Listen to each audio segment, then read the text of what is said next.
নমস্কার বন্ধুরা, শখের নতুনত্ব চ্যানেলে আপনাদের সকলকে স্বাগতম। আজ চলে এসেছি একটি নতুন রেসিপি নিয়ে, চুই ঝালের হাঁসের মাংস। তো বাপের বাড়িতে চলে এসেছিলাম এবং মা দেখি আমার পছন্দের চুই ঝালের হাঁসের মাংস রান্না করা নিয়ে খুবই তোড়জোড় করছে। আমি এসেছি আর মা হাঁসের মাংস রান্না করবে না, এটা তো হতেই পারে না। তারপর দেখি মা খুবই তোড়জোড় শুরু করে দিয়েছে হাঁসের মাংস রান্না করার জন্য। তা আমার হাতে যে চুই ঝালটা দেখতে পাচ্ছেন, এটাকে আমাদের খুলনায় বলে আইটের চুই। তো আইটের চুই দিয়ে যদি আপনারা চুই ঝালের মাংসটা রান্না করেন তাহলে অনেক সুন্দর খেতে লাগবে এবং সুস্বাদু লাগবে, ঘ্রাণে ভরপুর এই চুই ঝালটি। তো দেখি মা মাটির চুলায় কড়াই বসিয়ে দিয়েছে এবং তেল গরম করতে দিয়ে দিয়েছে। তো এ পর্যায়ে আমি ভেবেছি যে পুরো রান্নাটাই আমি দেখব। তো কথা বলতে বলতে দেখি আমার ছোট ঠাম্মি চলে এসেছে। উনি জানতে পেরেছেন আমি বাপের বাড়িতে এসেছি, তো উনি আমাকে দেখার জন্য চলে এসেছে। তারপর দেখি মা আলুগুলো কড়াইতে দিয়ে দিল। মা আলুগুলো ভেজে নিবে লাল লাল করে। তো একটি কথা বলি, মা শুধু একটি শব্দ নয়, একটি অনুভূতি, একটি ভালোবাসা, একটি আশ্রয়। সন্তানের জীবনে একজন মায়ের ভূমিকা অপরিসীম। জন্মের আগে থেকে শুরু করে জীবনের প্রতিটি পদক্ষেপে মা সন্তানের পাশে থাকেন। মায়ের ভালোবাসা তুলনাহীন, ত্যাগ সীমাহীন। সন্তানের সুখের জন্য মা সব কিছু ছেড়ে দিতে প্রস্তুত। আর সামান্য হাঁসের মাংস রান্না করতে পারবে না? আসলে এই কথাটা বলার অর্থ হচ্ছে আমার মা খুবই অসুস্থ ছিল। তো আমরা আসবো জেনে মা তোড়জোড় করে রান্না বাড়া শুরু করে দিয়েছে। আসলে একেই হয়তো বা বলে মায়ের ভালোবাসা। তো যাই হোক, এ পর্যায়ে দেখি মা মশলা কষাতে দিয়ে দিয়েছে কড়াইতে। আসলে মায়ের অক্লান্ত পরিশ্রম ও ত্যাগ সন্তানের জন্য অমূল্য।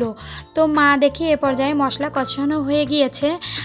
তো মা মাংসগুলো দিয়ে দিচ্ছে। মাংসগুলো মশলার সঙ্গে ভালোভাবে কষিয়ে নেবে এবং আমি পুরো রান্নাটা বসে বসে দেখছি এবং মায়ের সঙ্গে কথা বলছি। আমি অনেক দিন পর বাপের বাড়িতে গিয়েছিলাম, তো ভাবলাম রান্নাটাও দেখব। মায়ের সঙ্গে অনেক জমে আছে, অনেক কথা জমে আছে, তো কথাগুলো বলবো।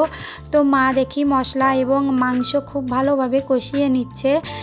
আপনারা কিন্তু আমার ভিডিওটা দেখবেন এবং আমার পাশে থাকবেন। আমি প্রতিটি ভিডিওতে বলে থাকি যে আপনারা আমার চ্যানেলটি সাবস্ক্রাইব করবেন। খুব সাধারণ এবং ঘরোয়াভাবে সব কিছু আমি করি এবং আপনাদের দেখানোর চেষ্টা করি। তো মা দেখি লবণ হলুদ দিয়ে খুব ভালোভাবে মাংসটা কষিয়ে নিচ্ছে। আপনারা কিন্তু অনবরত নাড়াতে থাকবেন, তা না হলে কিন্তু তলে লেগে যেতে পারে এবং লেগে গেলে পোড়া পোড়া একটু গন্ধ বেরোয়। তো মা দেখি আমাকে দেখাচ্ছে যে তেল হয়েছে হাঁসের মাংসে অনেক, কারণ এটা আমাদের বাড়ি পোষা হাঁসের মাংস। তো মা বাড়ি হাঁস মুরগি পালে শুধুমাত্র আমাদের জন্য, যাতে আমাদের বাইরে থেকে কিনে খেতে না হয়। তো দেখি মার মশলা এবং মাংস কষানো হয়ে গিয়েছে। তো মা এ পর্যায়ে মাংসটা রান্না করার জন্য রান্নার জল বসিয়ে দিয়েছে। তো এবার মাংসটা ভালোভাবে ফুটবে এবং জাল হবে। আপনারা তো অনেকেই জানেন হয়তো বা, আবার অনেকেই জানেন না যে হাঁসের মাংস রান্না করতে গেলে কিন্তু অনেক জল লাগে, কারণ হাঁসের মাংস একটু শক্ত এবং কড়া হয়। আপনারা কিন্তু অবশ্যই চেষ্টা করবেন একবার হলেও ওই আইটের চুই দিয়ে হাঁসের মাংস রান্না করা। সত্যি বলছি, খেতে অসাধারণ লাগে। যারা হাঁসের মাংস খান না তারা একবার হলেও এভাবে রান্না করবেন। তো এ পর্যায়ে দেখি হাঁসের মাংসটা প্রায় হয়ে গিয়েছে। তো মাঝখানে আমি আবার একটু ঘুমিয়ে নিয়েছিলাম, যেহেতু আমি অনেক দূর থেকে গিয়েছিলাম। তো দেখি প্রায় হাঁসের মাংসটা হয়ে গিয়েছে। তো মা এখন এখানে কিছু ভাজা মশলা দিয়ে দেবে, যেমন ধনিয়া গুঁড়ো, জিরে গুঁড়ো এবং গরম মশলা গুঁড়ো মা দিয়ে দিবে। গন্ধটা সত্যি অসাধারণ লাগছিল, মনে হচ্ছিল এখনই নিয়ে গরম গরম খেয়ে নিই, কিন্তু না, আমি একবারেই একটু পরেই খেয়ে নিব হাত মুখ ধুয়ে ফ্রেশ হয়ে।